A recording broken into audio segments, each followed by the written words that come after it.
Hello, all you cool cats and kittens. This is the Fast Cat Podcast. I'm your host, Frank Overton, the big cat, and I'm joined by the ever lovely J Lo Hello. Jackson Long. You gotta Welcome to the show. you gotta come in on that. Yeah. What are we talking about today, Jackson?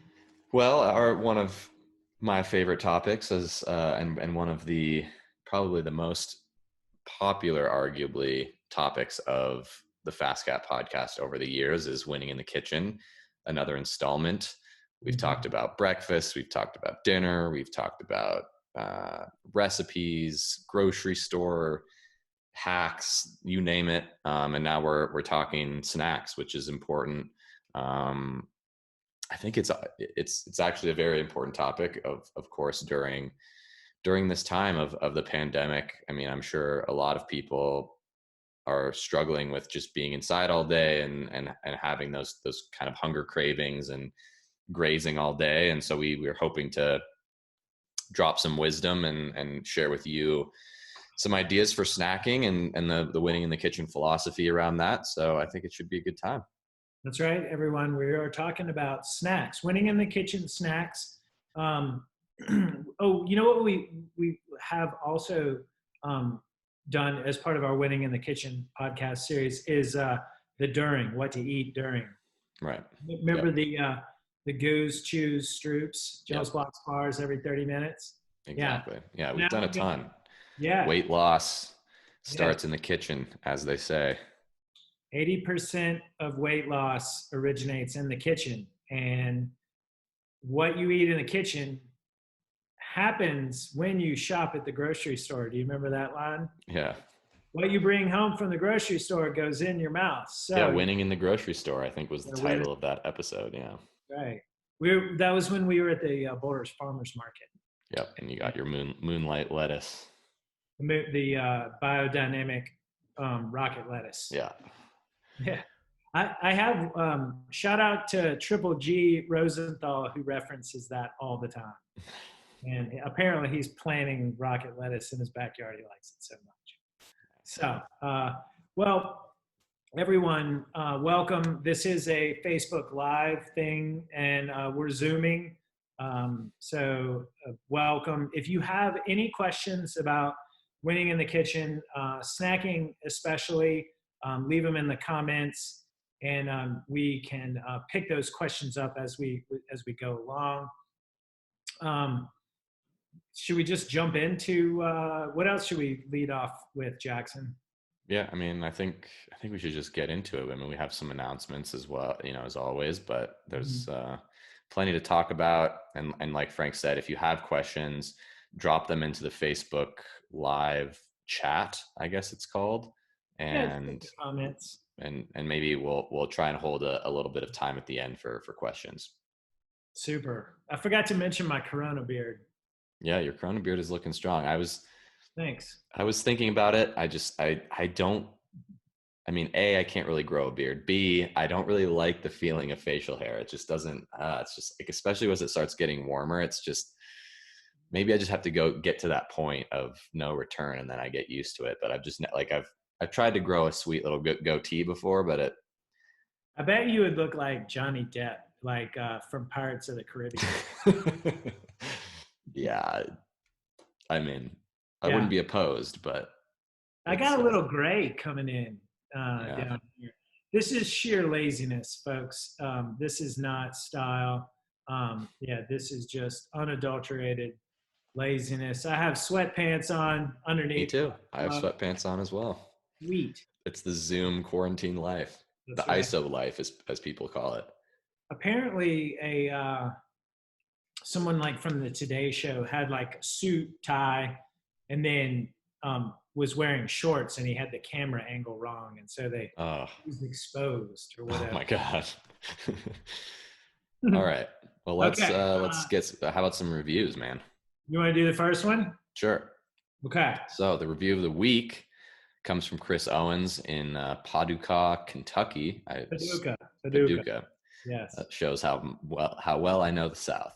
I just finished the 18-week basic sweet spot training plan. I could not be happier with the results. I saw a 30-watt increase in my FTP and an 11% increase over the last 8 weeks of the plan. This is my first year of serious cycling training, and I found the plan to be flexible and easy to follow. I'm looking forward to starting the Gran Fondo plan to prepare for my first competitive cycling event. I would strongly recommend the FastCat plans for any cyclist interested in structured training to improve performance. Just FTFP. Right on, Chris. Thank you for that review. You seem to you're a quick learner, FTFP. Okay, our second review, this comes from iTunes. And as a reminder, we read all the reviews, even the negative ones, and we take all your feedback, and that helps us present to you topics that resonate with you more, or answer questions, or just gives us some feedback. But anyway, this review comes to us on iTunes. It's from Grant9. He says, the whole package. This is one of the most complete libraries of training information out there. They give great advice every episode, and also make sure to refer you to an older podcast if you want a bigger dive into a subject they mentioned but aren't covering in that episode. Yes. Pairing the podcast with the training plans, it really creates the whole package and understanding of why you should be doing what you should be doing to prepare for your next race, event, or just dropping a buddy on a group ride. Love the podcast and look forward to hearing from them each week. Right on. Thank you. Yeah, and just a reminder, this podcast is brought to you by FastCat. And Jackson, do you remember when we referenced the Snoop Dogg Hollywood stars? I don't, actually. Oh, you didn't? Maybe I did that when I was by myself. That's when Snoop Dogg gets to the Hollywood star, and he gives this speech, and he says, I'd like to thank me. Thank me for being me. It is good. Anyway, you guys Google that on YouTube, and it's a good 4-minute. It's total Snoop, whom I'm a big fan of. Anyway, I digress. We've been trying to get Snoop Dogg on the podcast, but he has not responded. So I bet he wins in the kitchen. Yeah, I think that actually Snoop Dogg is vegan. I could be wrong, but he was doing. Yeah, he was in a Beyond Meat commercial. He did like a whole brand deal with Beyond Meat. So I think he is plant-based. So he definitely wins in the kitchen. That's so Snoop. He is very plant-based, if you know what I mean. Right. Very plant-based. Awesome. Okay. Anyway, what I wanted to mention is this podcast is brought to you by FastCat.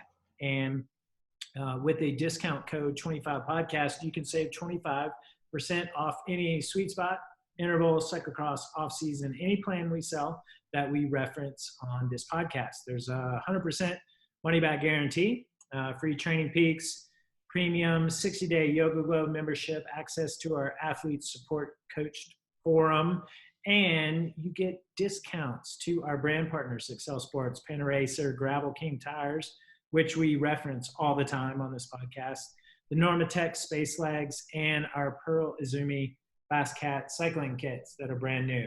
This is not the FastCat cycling kit, but it does have these new logos for those of you that are listening. Anyway, sponsorship aside, that is that. Let's move on to snacks, Jackson. Yes. Snacks. Jackson, do you train with the new hipster snack handlebar bag nowadays? I do. On occasion. I actually just picked up a Camelback Chase vest though, and so I've been using that on some mountain bike rides and gravel rides. But I actually have multiple handlebar bags because I am, ex-Boulder Rafa man, and so I have to fit in with the hip crowd. But yeah, no, I definitely am a big fan of snacks on the bike, and so you got to have the space to carry them. That's right. Well, we're going to talk about snacks as it relates to throughout the day. And we are advocates of athletes having 3 to 4 snacks throughout the day, one mid-morning, then one after lunch, early afternoon, and then, believe it or not, a second one late afternoon before dinner. And then we'll talk about maybe the possibility of a 4th snack about 90 minutes before bedtime. And that would be in the case if you're volume is very high, or maybe you have a big ride the next day, or you just been training really, really hard. Um, so Jackson, what are the three snack criterias that you look for when you are talking about like what makes up like a good snack 3 to 4 times a day? Yeah, I think having a balanced sort of nutrient profile, if you will, is really important so that, you're kind of having a well-rounded option. So kind of the three components, are having a good quality carbohydrate, some fiber, and also some fat in there, as well as a little bit of protein. We'll talk about that, but basically just kind of checking those boxes. So it's not just, and really what that comes down to is real whole food based snacks, because if you're going to eat a refined or processed food, it's likely that it's going to be just one of those things. So it's either just going to be, some refined sugar in the form of just purely carbohydrate, or something that's really high in fat, and it's not going to have a great balance between those three kind of macronutrients. And by having those three things on board with a snack, or at least trying to get as close to sort of the balance between them, you're going to be a lot more satisfied, and it's going to be a lot more like, sort of balance in terms of of kind of satisfying that hunger with that snack, and having it be effective for the purpose of why we're actually having that snack. So let's just get to the meat and potatoes. Just give me your go-to snack right off the bat, and then we'll circle back and do everything else we plan on talking about. Yeah, I think my ultimate snack is probably either a banana or an apple with peanut butter or almond butter. Mm-hmm. Can't really go wrong there. And that kind of, again, just hits that balanced approach, is that, you're getting a really great source of carbohydrate in fruit. Fruit is probably the number one. Like if you had to choose only one thing to snack on, it would be fruit, in my Mm-hmm. opinion. Um, Most Americans don't eat enough fruit. Yep. Most people don't eat enough fruit, and we're not talking about juice. We're not talking about, like kind of refined or sort of processed fruit items. We're talking about whole pieces of fruit, so like an actual apple or an Mm-hmm. orange or a banana, because obviously there is going to be sugar in the terms of carbohydrate in that fruit, but it's also being paired with tons of phytonutrients, antioxidants, fiber, water, a whole host of nutrients that kind of work together in a symphony that is really beneficial for health, but also just for energy, for recovery, and all these things that we look for as athletes. And so fruit, I think, should be a staple, not only just for snacks, but just a staple in your day and in your life. And so pairing, sometimes just a single banana or an apple might not be, if you're really hungry for a snack and you don't want to like just eat a meal, having just a banana or just an apple might not really tide you over, or like give you the satisfaction and kind of curb that hunger that you need. So pairing it with something like some almond butter or peanut butter, or all the different kinds of nut butters that exist, cashew butter, pistachio butter, as long as it's not like Skippy or Jif peanut butter that's like filled with a bunch of crap and sugar. Keep it as, simple. Marantha's is my go-to brand. Sorry to interrupt. What was The it? Marantha's, Yeah. So something MA. where it's like the nut butter is just one or maybe two ingredients. So it's like Mhm.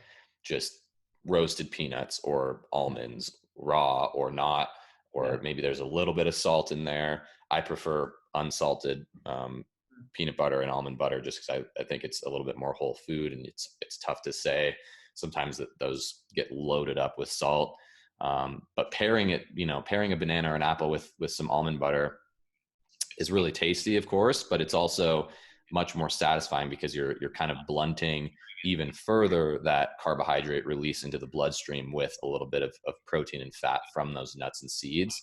And it can like give you that little extra calorie boost without being over the top, and give you much more sort of kind of that balanced energy throughout the time of, between meals, for example. So that's probably my go-to. And I think if you had to choose one snack to rule them all, that would be it. Yeah, yeah, that, I feel the same way. I like to get athletes taking apples to work. They're super portable. You don't need your killer set of Tupperware. It's just a great intro snack. And most of the athletes that I begin to work with on that, we're coming from we're snacking on bagels. We're snacking on, unfortunately, the losing in the break room type of snacks. Don't even want to know what is that, but anything that's just sugar only usually. And then yeah, just going to fruit is like one of the easiest uh, introductory steps you can make when you're beginning to start winning in the kitchen. Yeah, and if you're not used to having, and we can talk about this a little bit later too, but if you're not used to eating like tons and tons of fruit for snacks, maybe start with having a little bit more like dried fruit, so like some dried figs or apricots, things like that. That they're a little bit like, you have to be careful though, because they are going to be a little bit more calorie dense, because although there's no water in there. But it can be hard on people's stomachs and guts if they're not used to eating like multiple apples at a time. So just kind of be aware of that. But I think having just like one piece of fruit, and that's why I think having it with some almond butter or peanut butter can give you a little bit more substance than just like, you're super hungry in the middle of the day, and it's not like ideal to have 4 apples. But if you have an apple with some almond butter, it can give you the same amount of calories and same amount of kind of satisfying feeling. And so that's a good way to go. Yeah. Let's, before we got a question from Joe Hamilton. Before we get there, let's talk about why fruit is good. Let me just lead this question. Why is fruit good? It has good sugar, and then tell us about the other main component that why fruit is so good for you. Yeah. So fruit, I mean, obviously there's, good quality carbohydrates in there. But it's also just there, fruit is loaded with water, it's hydrating, with fiber, which is really, insoluble and soluble fiber, which is, and we can get into fiber more later on if you want, but um, obviously it's probably my favorite nutrient of all time. I gave a TED talk about fiber and poop, so Yeah, it's clearly I close to my remember heart. that. But fiber actually, and the fibers in fruit actually feed the gut microbes that live in our colons, which make up our microbiome, which is a buzzword that a lot of us have probably heard, which Mhm. is implicated in immune system function, in prevention of chronic disease, in inflammation, and all these things that we talk about. And just having a really healthy microbiome is important for health, long-term health. But and so in order to have a healthy microbiome, we have to have a fiber-rich diet.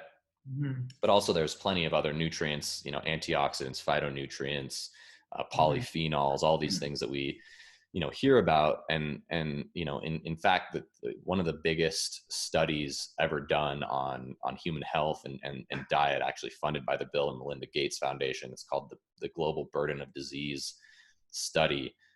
Looked at like hundreds and hundreds of thousands of people, and found that one of the greatest sort of risk factors for early death and disease globally is not eating enough fruit. And so fruit is by far probably the healthiest food, in my opinion, one of them, and should be included in your day every single day. So I mean, I Yeah. could go on and on, but it's just no doubt, it's just fact that fruit is great for us. And to summarize that, you all, I would fiber. Fruit has fiber. It's rich in fiber. Why is fiber good for you when you consume sugar, Jackson? Yeah. So, I mean, obviously it's not just fiber. And the thing that, is important to know here is with all whole foods, like fruit, like an apple, it's not about just the carbohydrates or just the fiber or just the, vitamin C or the specific polyphenol that's in there. It's about how everything works together and sort of plays a symphony in your body, and just, just the kind of continuous inclusion of these things in our diet every single day. But yeah, fiber is super important for kind of the blunting of the insulin response and just of blood sugar management. And so, a lot of people are really afraid of fruit because it's like, oh, they hear about high fructose corn syrup and the dangers of sugar. And, they Got it. have this fear of carbohydrate. But again, a piece of fruit is very different than high fructose corn syrup. And that's, uh, among other reasons, due to fiber and due to the water that's in there. And so having those fibers that are in the soluble and insoluble fibers in the piece of fruit, when you eat something, whether it's an apple or apple juice or even a steak or any kind of food, a meal, insulin is released from our pancreas, which is going to basically, it's a hormone that is anabolic. So it basically signals our body to either take that fruit, that carbohydrate, break it down into our muscle cells, into our cells, to be used for energy, to be broken down into glucose, and then spread out through the body to where we need it.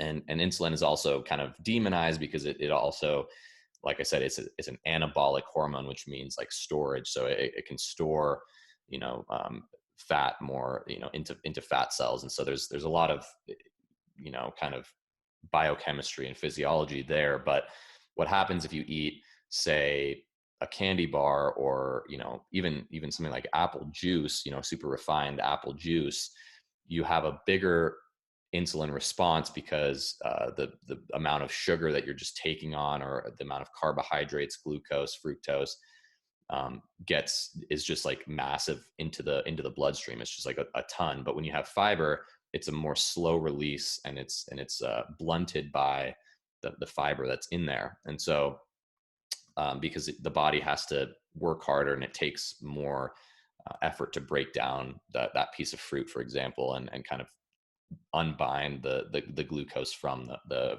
fruit itself. And so you'll have a much smaller release of insulin, and thus your blood sugar won't spike, as we've kind of probably have experienced, where you eat piece of candy and you get this like sort of burst of energy, but then you're quick to crash because it, like, the insulin kind of overshoots that response. And so having fiber and water and all the other things in a piece of fruit helps to sort of keep that insulin response a little bit more controlled, and help to more slowly bring that sugar and that glucose and carbohydrate into our muscle cells, or our liver, to be used as energy. So that's a huge part of it. Does that answer Yeah. that question? Yeah. Yeah. So you guys, like, the reason why you want to have fruit is because it has fiber in it. And when you consume like sugar with fiber, it attenuates the insulin response, and thus less likely to store those sugars as fat. And so when you have sugar without fiber, like in a lot of, unfortunately, the American diet, candy bars and all sorts of things, there's a big insulin response. Insulin's job is to store sugar as fat. And so Well, you're insulin's role is to bring carbohydrates into our muscle cells. But what happens is that if we have a too high of a insulin response all the time, we can basically, in excess calories, we're going to store some of that as fat as well, as sort of right. a secondary So, process. so to attenuate that response, because you are having a lot of sugar because you're exercising a lot, you need to fuel that exercise and the recovery. Have it with fiber, as in fruit, and then you attenuate that insulin response. And we got a question from Joe Hamilton from Facebook, and he asks thoughts on this, and he posted a link to a Nature's Own organic pumpkin seed flax granola, and as I suspected, because I'm a sugar detective, I went to the back label of this, and here's what you got to do. So on the back label of this pumpkin seed plus flax granola, there's 10 grams of added sugar. And then in the ingredients, lo and behold, organic cane sugar. So that food company has just snuck in 10 grams of sugar to make it taste better for you to consume more. So you wind up buying more and they make more money. And that's not what you want to have in your snack. When you buy granola, which I'm a big fan of, look for granola that has zero added sugar. There should not be cane sugar in any of the ingredients or in the back of this. And like, what drives me nuts about this product is like labeled all healthy. It's like, Jackson, it's labeled vegan, and it pumpkin seed and flax. I mean, they throw all the buzzwords at you, and then bam, 10 grams of added sugar. So, Joe, good question, but berries on granola is great. Just buy a different granola, one without added Yeah, sugar. or make your own. That's, you Yeah. know what's in it. You're going to have a lot more control over how much sugar you're adding into that. But yeah, I think going back to the insulin response, I mean, that's a whole deep rabbit hole, but the that's another reason why having these more balanced snacks of mixed kind of ingredients. So like an apple with some almond butter, the fat, the good healthy fats, those mono and polyunsaturated fats in the nuts, in the nut butter, is going to further attenuate that insulin response and kind of slowly release that energy into, and it's a little bit slower to digest. So you're getting that energy sort of more slowly dripping into your bloodstream. That's going to satisfy you instead of just like having, I mean, even some of that sugary granola just can spike your insulin response, and then you're hungry, 20 minutes later. Whereas having a little bit more of a whole food, real food based kind of balanced snack is going to satisfy you for longer and keep that blood sugar more stable throughout the day. And so that's a huge part of why we're talking about fiber and kind of this balance in macronutrient breakdown of a snack in terms of, and I mean, the same thing goes for meals. That's why we talk about, go back and listen to our Winning in the Kitchen podcast when we talk about the importance of, of having these kind of balance throughout our meals. I was just telling someone the other day, they were talking about Whole30 and how they had a bad, they bonked on their ride, and I was like, why? And they're like, oh, we're doing Whole30. I was like, man, just Winning in the Kitchen 30-day challenge. And that's Yeah. vegetable and a green with all three meals for 30 days in a row. And you still get to have carbohydrate, and you still get to have protein. You fuel your ride. You feel great. The magic comes from the adding in the vegetables and the greens with your meals. That's what. And the sustainability and still being able to eat a lot of food and enjoy it and have a variety, because I think like any sort of diet that is super heavily restrictive, whether it's in your snacks or in your meals, you're just going to eventually, the rubber band's eventually going to snap, and you're going to either feel like garbage or binge on cookies and ice cream and candy because you're not eating enough, or you're not eating enough of the right things. And then you just are, in this place that is not fun to be in. So, Yeah. I mean, if your diet is making you ride poorly, there's a better way. Anyway, we digress. Joe, get just one final thought on the granola, because I am a granola connoisseur. Oh, me too. I am obsessed with granola and muesli. But yeah, I'm curious to hear what you think, because I have some thoughts. My thing about, so it's, first of all, you have to, even at Whole Foods, which is the bastion of feeling yourself getting faster when you walk in, does sell granola with added sugar. And so you have to be a sugar detective and look when you're choosing your choice off the shelf. Look on the back. Obviously, avoid cane sugar, and they'll throw in the word organic cane sugar. It's the same. Don't avoid that. Now, here's one thing where I'll make an exception: honey. A lot of the granola companies will add honey to sweeten it up. I think that's okay. What do you think, Jackson? Yeah, so that's kind of what I was going to get into. I think so. Natural My sweet. my thoughts on sugar, and this is probably opening a can of worms, is that I think for athletes, there's definitely a time and a place for it. I mean, obviously, we eat, like I went on a hard 100-mile gravel ride. I was slamming, goo Roctane and gels the whole time, and eating other real food bars that I made and stuff like that.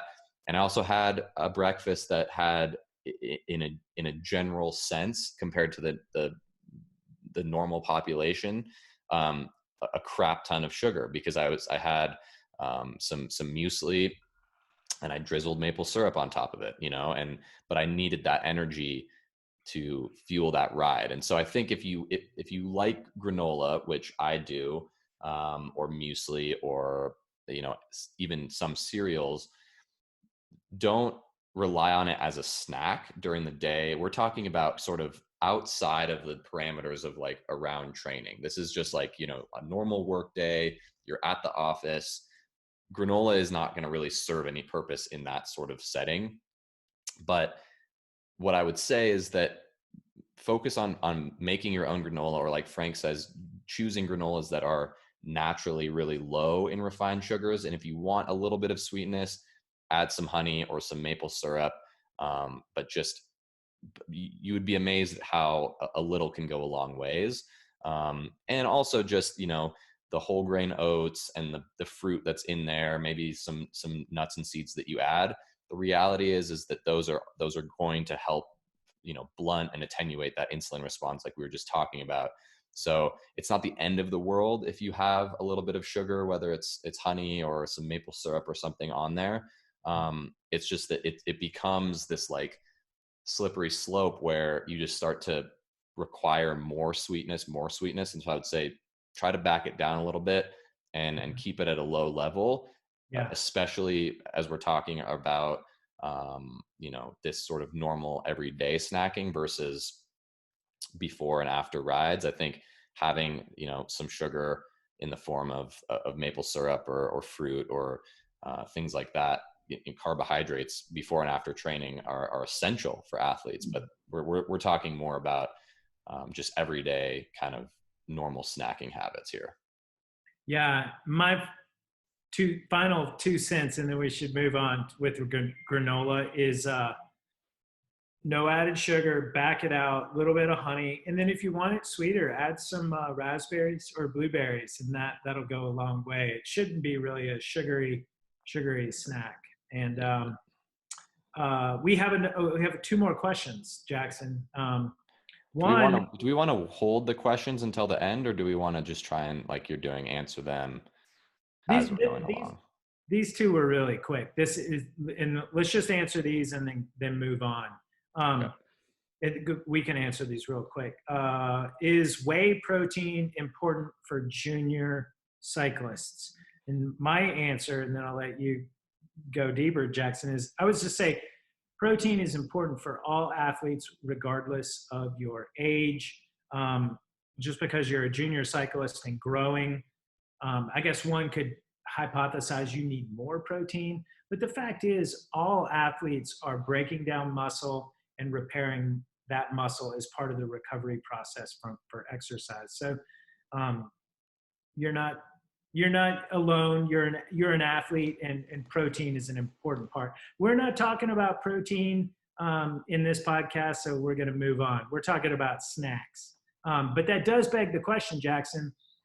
What about protein in your snacks? Yeah. So, I mean, kind of coming back to just general protein, I mean, yeah, obviously everyone needs it. It's important for athletes. Definitely important for junior athletes. You're growing, you're developing, and you're requiring a lot of energy, and a lot of that energy needs to come from protein. But so kind of going back to what I was saying earlier about just the breakdown of the nutrient macronutrient ratio of snacks, having some protein in there is important, of course, because protein has been shown, in research to be satisfying in terms of, like it's a little bit more satiating than, just like more processed foods.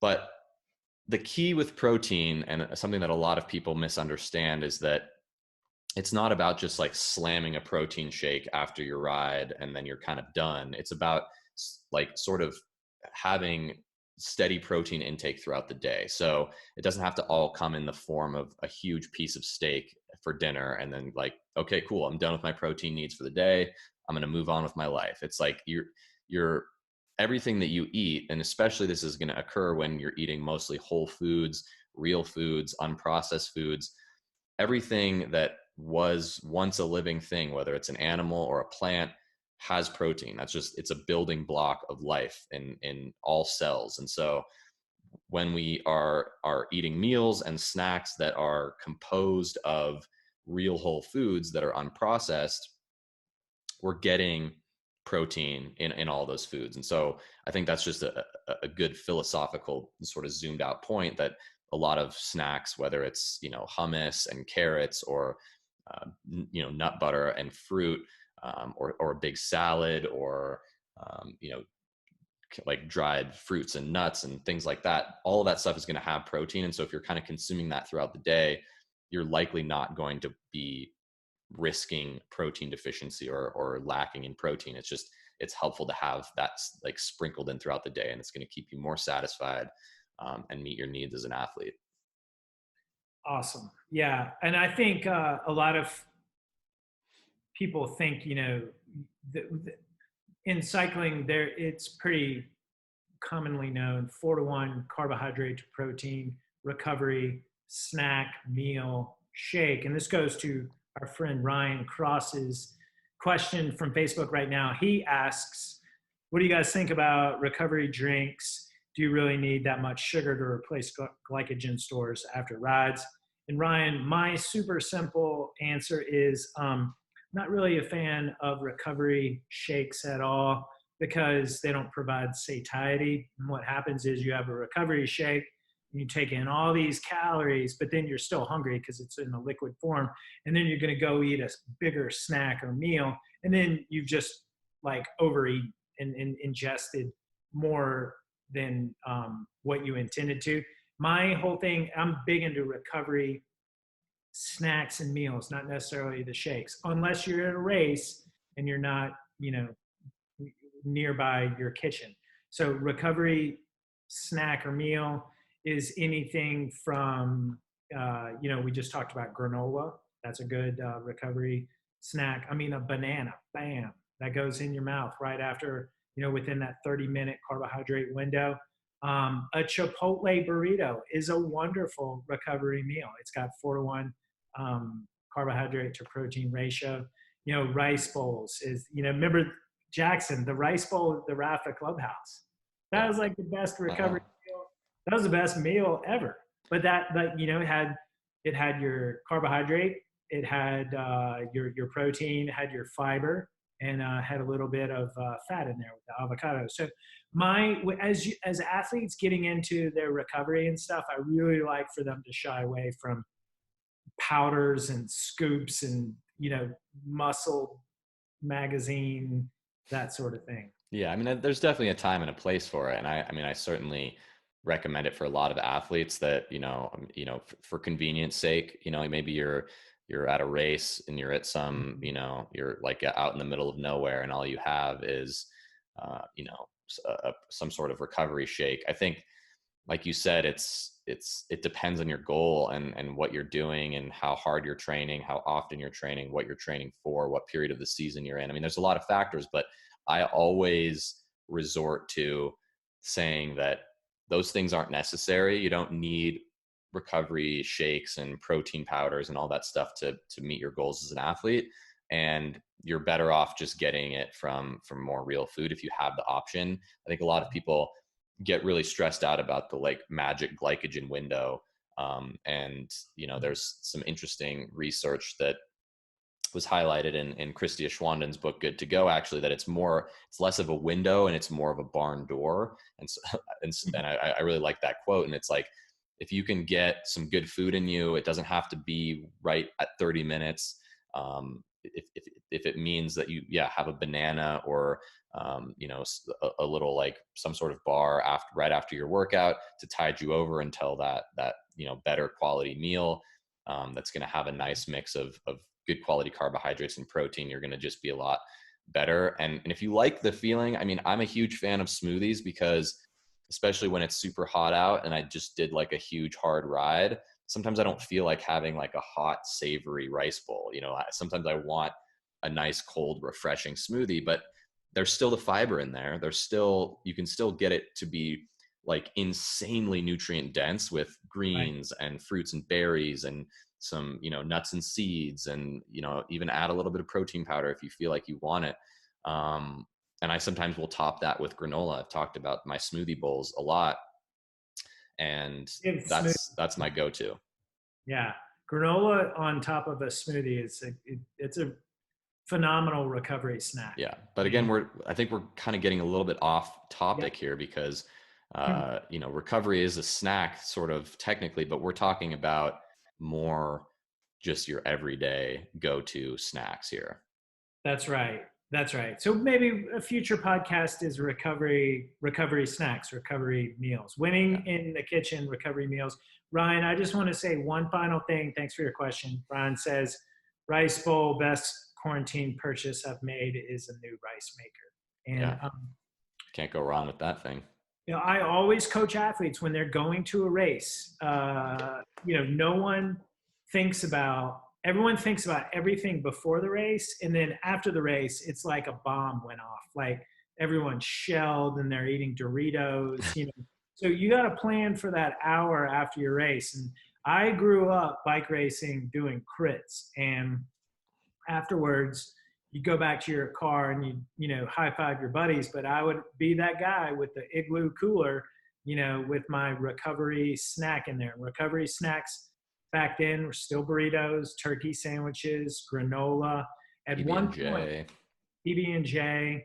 Yeah, I tried the recovery shakes like Ultragen and all those They brands. mess with my stomach, man. Yeah, yeah. What back before you were born, Jackson, in the U.S. postal days, there was like, I was born in the U.S. postal days. I I'm know, not that I'm young. kidding, I'm giving you a hard time. So there was like talk, or maybe it was in Veller News or something. The U.S. postal team was eating baked potatoes on the team bus after the stages, and I tried that at the Tour of the Gila after the Gila Monster. And you know what's not good? Room temperature, a baked potato. Oh, And the other thing that's not good is it just a plain baked potato. Come to find, the U.S. Postal Service, they were putting all sorts of toppings and things to keep it, moist and everything. But I digress big time. But the point is, when you go to a race, plan out your post-race nutrition. Don't leave it to searching for Chipotle on the Google and driving everywhere. Bring a cooler, pack it with some ice. Piece of fruit goes a long way. Go ahead and buy a Chipotle burrito in advance if that's your jam. But don't be afraid to pack a recovery snack with you. It'll make the drive home a lot more better, and then you'll recover better. Especially back then, we raced 2 crits both Saturdays and Sundays, or cyclocross, two cross races. Same thing. Maybe you're doing a stage race. Get that recovery meal in there while the barn door is open, while the window's open, and then move on. But okay, so super digression. Let's get back to more snacks. I mean, that, so more I don't snacks. know. I think that, so your baked potato example actually brought to mind a couple things for me. Mhm. Um, Sweet potatoes and just potatoes of all kinds are actually a really great snack. And there's more ways to skin a potato. Guys, he's from Idaho. What? Yeah. What? Well, I don't, well, it's funny. I don't know if you've seen the viral thing going around lately with the potato, the farms dumping all the potatoes, Uh-huh.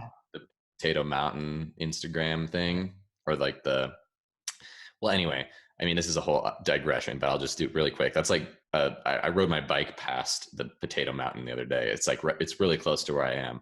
Mhm. But there's a lot of farms here that are, because of this, current situation, are having to dump a lot of potatoes. And I have a bag in my kitchen right now, like a huge Mhm. bag of potatoes from the farm, because they're just giving them away, because they just have like literal mountains of potatoes. So Idaho is definitely potato city. But with potatoes, I think there's so many ways. They're so versatile, and one of my, especially when I have more time, is to uh, like slice them up like lengthwise and bake them. into fries and just have like a Tupperware of sweet potato fries, and you can make them super healthy. You don't have to deep fry them. You just like, Yeah. maybe drizzle a little bit of olive oil and then just bake them. And they're really super healthy. Get some spices in there, some paprika, cumin, salt and pepper. Oh, they're so good. And you can dip that in hummus. You can dip it in, some like mustard, whatever you want. That's a Ketchup. fantastic snack to just Ketchup have all on. the way. Yeah. What? Ketchup all the way. Like I can't do my potatoes without ketchup. Yeah, but ketchup is another place where sugar is loaded into unless you get good quality ketchup. I mean, but even it's hard to find I ketchup found that it. is not. I've found it at Whole Foods. It's basically the one ingredient. You just look on the back. It says ingredients tomatoes, Yeah. and somehow they got it into ketchup. But you got like Heinz ketchup is they put sugar in it. You got to be a sugar detective. And Um, another, and sorry, just more on the potatoes because I could go off on potatoes all day as an Idahoan born and raised. Is you can make like a sweet version of a sweet potato that I really like that you could easily do as a snack. Is you just bake a whole sweet potato. I have multiple in my fridge right now that I baked last night. And you just like take half a sweet potato that's baked, and then you slather on some almond butter and some cinnamon, maybe a little bit of maple syrup or honey if you want.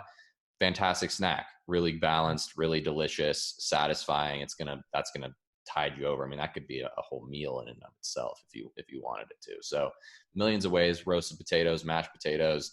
And the cool thing about baking sweet potatoes or any kind of potato for that matter is you can do them in bulk and batch them up, and then you just have them in your fridge and they're ready to go at all times.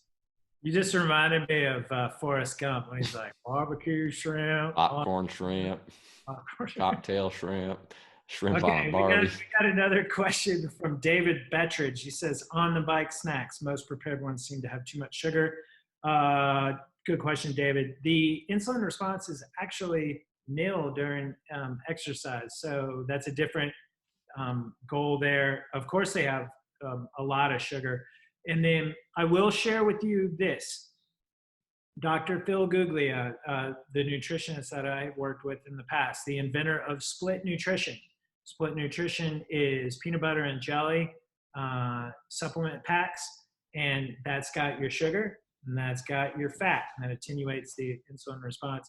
For a long time, Dr. Phil was a big fan of Justin's nut butter, sugar, fat, heavier sugar and fat, that it also helps lessen the insulin response. But generally, by and large, when you're exercising pretty hard, that's a different classification. You don't necessarily need fiber. You don't want fiber during exercise. That's when you wind up in Or fat when you're in high intensities. yeah, So it yes, depends on the duration and intensity a lot. yeah. Stick with your goos, chews, and stroops, and you'll be fine. Different scenario when we're talking about snacks when you're not exercising. Uh, so, okay, backing up just a little bit, we're talking about snacks, mid morning, early afternoon, late afternoon. Let's talk about timing a little bit, and then we can get into some example, like, what are our go to examples? My go to example snack after we go apple is half a cup of berries, raspberries, blueberries, blackberries, and then 6 to 12 almonds. So if you guys want to keep it super duper simple and just, your go-to snacks, you can have that 3 times a day, mid-morning, twice in the afternoon. Yeah. And then do we have time for one more question? I don't know. This question comes from Facebook from Mark Hagan. He wants to know if sweet potatoes are the same thing as yams. And I thought since we were on that subject, you could answer that, Jackson. Are sweet potatoes the same as yams? Also, being that they say testosterone supplements come from yams. I don't know anything about I testosterone. haven't heard anything about testosterone in sweet potatoes. I'll have to do some research, but that sounds a little fishy to me. I always thought yams and sweet potatoes were kind of one and the same. Yeah, I think so. I think I feel like I remember what the difference was. But I think yams are the ones that have the orange flesh, but a sweet potato doesn't. But I don't think it matters. I think there's literally zero difference. It's just like yeah, it's just a different name. So it's not like they're going to be different nutritionally in any way. Okay. All right. Well, let's move on then. And what are we talking about? We're going to do timing, and then let's talk about the timing of snacks. So the way that I understand it is when you're snacking, you're just keeping that steady stream of energy into your body. If you think of yourself as a Ferrari, and you want to keep that gasoline tank in your Ferrari topped off as much as possible, that enables that Ferrari to go as fast as possible. You let that gas tank get low, the Ferrari goes slow. And so that's the purpose of snacking, is to keep that metabolic fire burning hot. And so snacks are like kindling onto a fire. And you got the big logs. If you want to use that analogy, that's your meals. That's your breakfast, lunch, and dinner. And then in between breakfast, lunch, and dinner, without snacking, think of your fire. The flames go down. They still burn, but they're not burning hot. And so you bring back the snacks. Your mid-morning snack keeps that flame burning hot in between breakfast and lunch. Your 2 afternoon snacks keeps those flames burning hot in between your lunch and your dinner. And then the optional post dinner snack keeps that flame burning hot throughout the evening in between your dinner and your breakfast. Yeah, really what we're trying to avoid is that sort of like yo-yoing up and down of insulin, because I mean, and I don't know if this was something that you wanted to touch on, Frank, is just that a lot of athletes are afraid of snacks, and they shy away from it because they feel like it's going to make them gain weight unnecessarily, or it's bad for them for some reason. But the problem is that if, you eat breakfast in the morning, and maybe you go for a ride or not, but you have a huge gap of no food in between breakfast and lunch, or between lunch and dinner, especially because we all know that sort of like 3 to 4 p.m. sort of kind of like slow down and sort of grogginess that we get if we haven't been eating. Your blood sugar is way down here. You're going to start to get hangry, and you're going to be craving and like wanting more food. And so you're going to either end up eating more food at dinner than you should have, or B, you haven't eaten enough throughout the day, especially if you're training hard, and you go straight to the cookie jar or the ice cream, and you just can't control yourself because your body, I mean, the age of processed food and just instant access to a plethora of grocery stores and food is a smidgen of time in our evolutionary history. Our bodies are evolutionarily designed to, go through times of feast and famine. And so we're not used to this kind of, especially with cookies and ice cream and stuff like that. It's just like instant hits of super high fat, high sugar, and we're not designed to be able to manage that super well. So you just want to avoid that sort of crash and subsequent binging and overeating that you can get from having super low blood sugar, especially in the afternoon. So by having a good snack like in between lunch and dinner, I think is probably the most important snack of the day, is going to help you just kind of keep that nice baseline of blood sugar and avoiding those crazy food cravings that is too common. And it enables you don't have to have these gigantic meals. So you get to have a sensible breakfast, a sensible lunch, and a sensible dinner, because you're snacking in between. That keeps that stream of energy, the fire burning hot all day long, as opposed to really hot at breakfast, down low, nice. It gets like small fire, big fire, small fire. So that's why snacking made sense physiologically. It also provides just that steady stream of energy. I grew up only snacking after school. There was no such thing as the mid-morning snack or the early afternoon snack or the bedtime snack. That was against the rules. Afternoon snack, though, was fair game. Of course, I wasn't really an athlete then, but I think that's where a lot of the stigma originates from, snacking. And I do think that if you're going to be a serious athlete, training hard, training a lot, trying to recover, you want to start snacking, make your meals smaller. A lot of nutritionists will say, instead of 3 meals a day, go to 5 smaller meals spaced in and out the day. That's kind of what we're talking about. But I do like for athletes to stay within the normal three meal a day and then three snacks in between those meals. And yeah, so that's what I got to say about the timing. And as it relates to weight loss, so that's why a lot of people are scared to snack. And then what happens is their fire burns hot, burns low, then they don't have energy for their workouts. And so your snacks serve twofold. Your snacks can be your pre-workout snack, fuel that workout. Like if you were doing a lunch ride, your mid-morning snack becomes your pre-ride snack.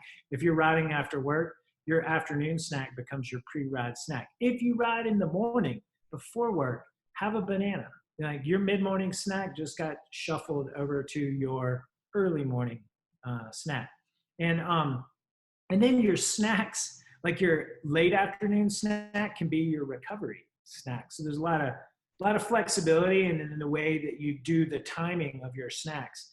And if you get in a really good habit of always, this is talking about habit, of always having fruit and almonds readily available in your kitchen, you'll never, because that's another thing, like it's, you can run out of snacks.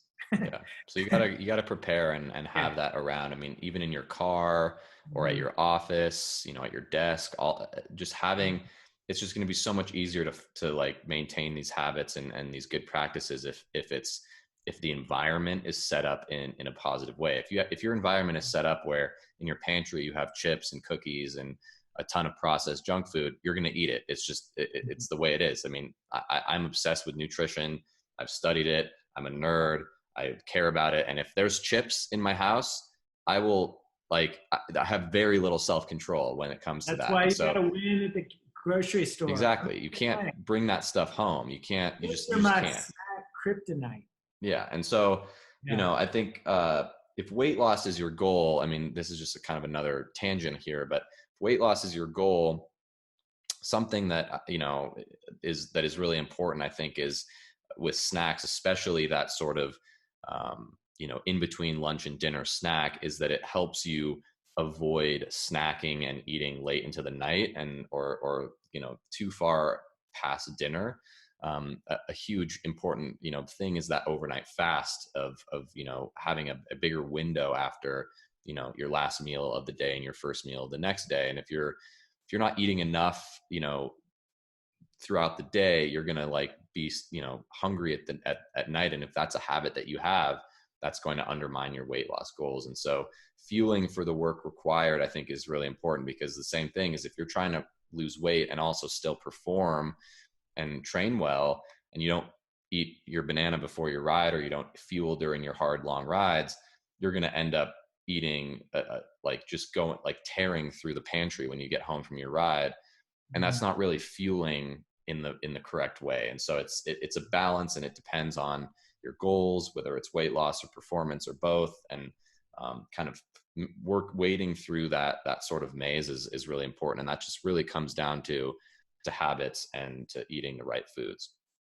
Yes. So my advice for everyone that's on board with now the new way of snacking, go just buy a ton of fruit at the grocery store. Yeah. And you can get by with a week's worth of fruit, and then apples and bananas go with you to work. They go in your bag, and guess what? Go get the thing of almonds, and that goes with you. So, half a cup of berries, 6 to 12 almonds. Okay. So that's your snacks, and also apples and bananas. Speaking of weight loss, this is where snacks most of the time derail athletes. Athletes can really focus in on breakfast, lunch, and dinner and do really well with those.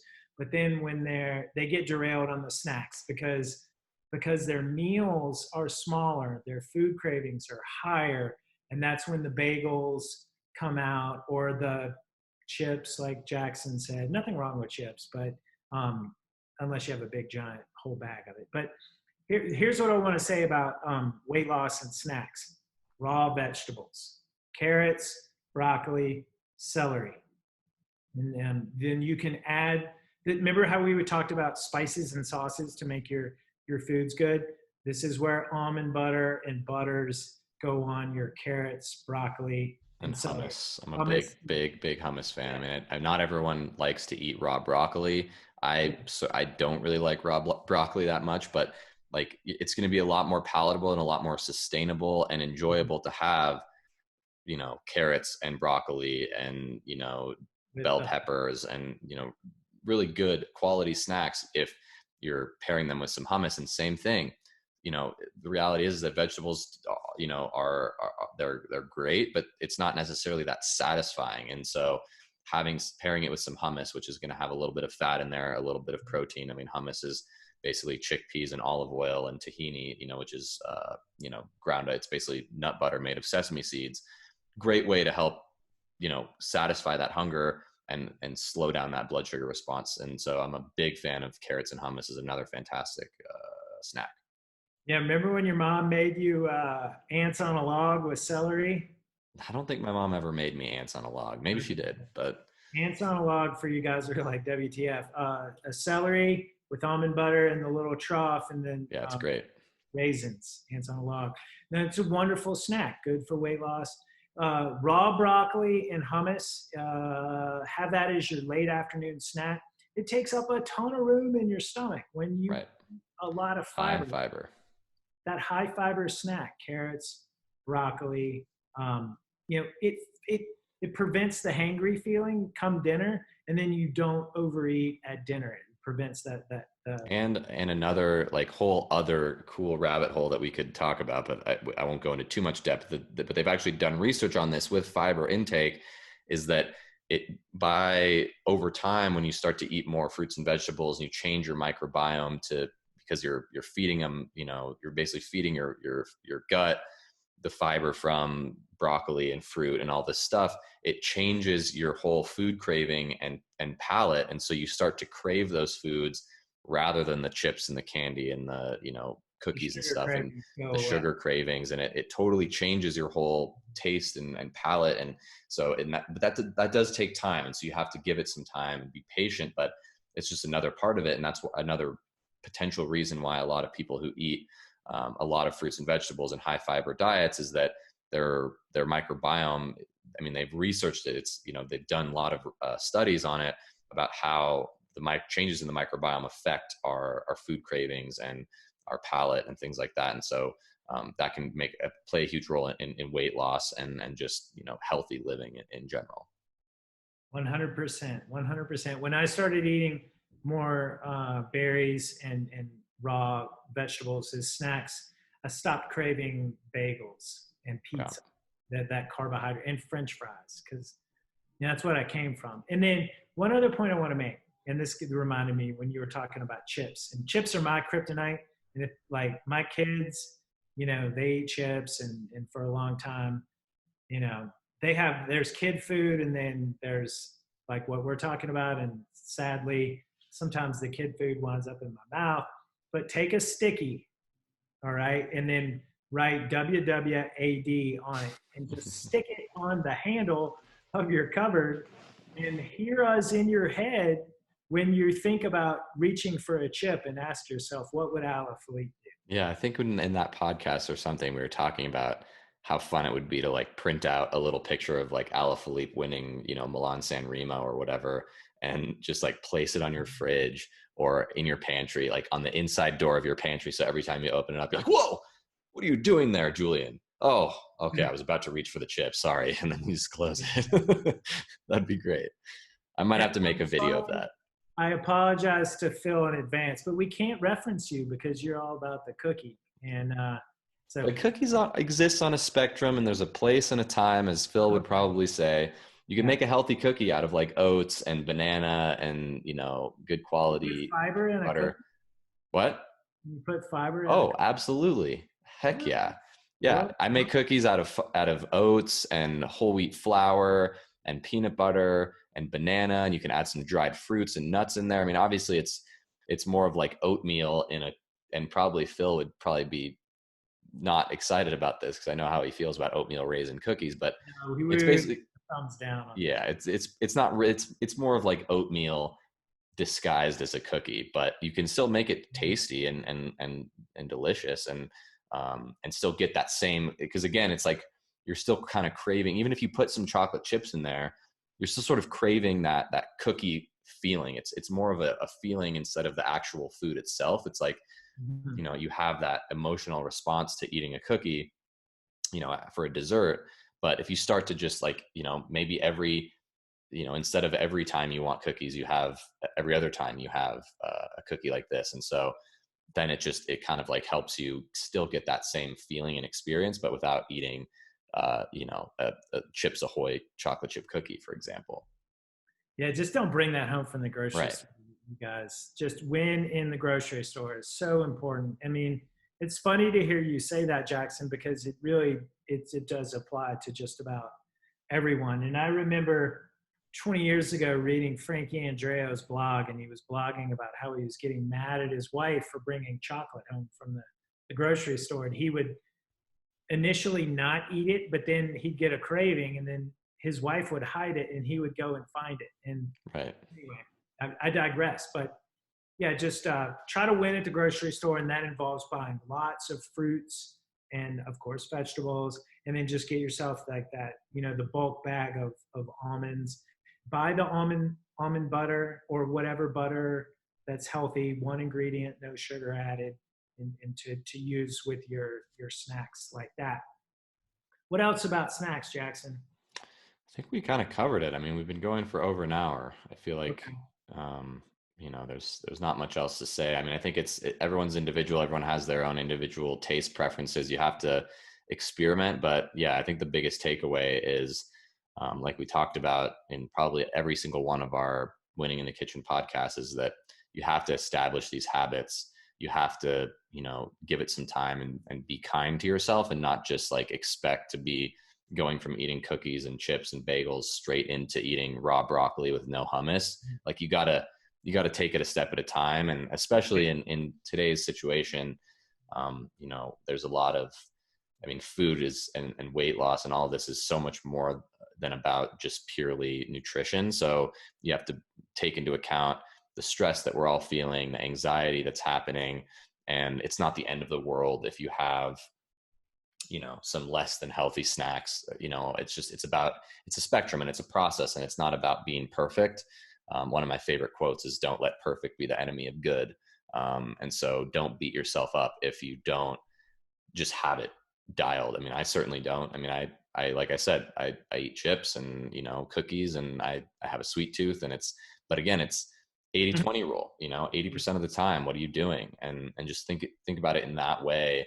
And when you go to the grocery store, don't buy the chips, don't buy the cookies. It's tempting, and maybe it's what you've always done, but try a week of not doing that. Try to add some more, healthier fats, and think about ways to kind of get more creative. And so, yeah, it all starts in the grocery store and in your kitchen, and you can't go wrong.